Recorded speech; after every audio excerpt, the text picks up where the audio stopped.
Hi guys, welcome back once again. Advice for today is mapalad ang may mga malilinis na puso sapagkat makikita nila ang ating Diyos.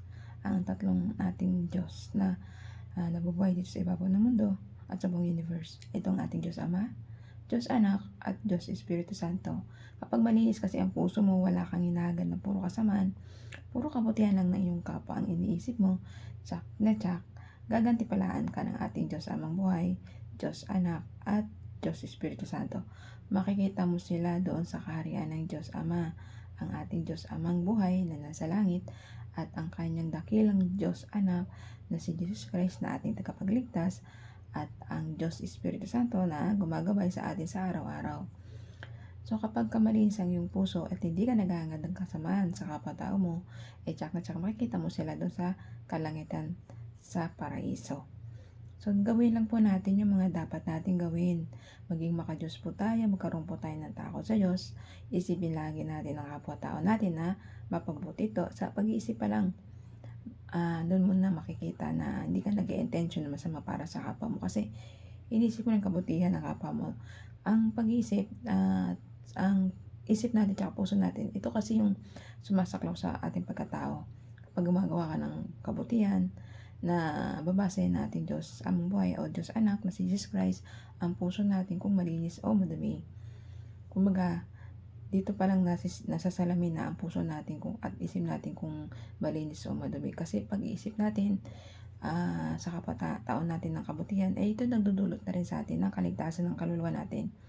Kapag ang tao kasi nag-isip ng kabubuti ng kapwa niya, dala na rin po yun ng kanyang pusong malinis na tumulong na ang kondisyon nila sa kapwa-tao nila na walang hintay na kapayat at higit sa lahat, nagiging marespeto ka sa kapwa-tao mo. Ganun lang po, maging matulungin, mapagbigay, maging marespeto, igalang mo iyong ama't ina, sumunod sa 10 utos, huwag sumama sa mga santo Diyos-Diyosan dyan o santo o larawan, maging mapagkumbaba, at huwag magpatuto ng kasinungalingan, huwag magnanakaw, huwag pumatay, huwag makipag-apid.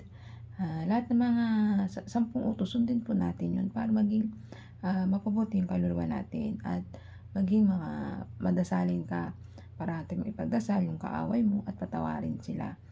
Pagdasal para mabago na yung kaisipan nila at puso nila na huwag na magalit sa'yo at gumawa na lang ng ikabubuti ng kapwa-tao nila at mag-isip.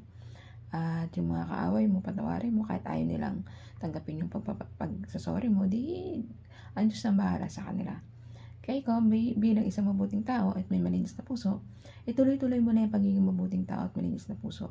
Kasi kalulugodan ka ng ating Diyos Amang buhay, Diyos Anak at Diyos Espiritu Santo sa ginagawa mong kabutihan para sa kapwa mo. Sabi nga ng ating Diyos Ama, Diyos Anak na si Jesus Christ, tayong lahat dito magmahalan, magtulungan, magrespetuhan, at maging madasalin sa isa't isa.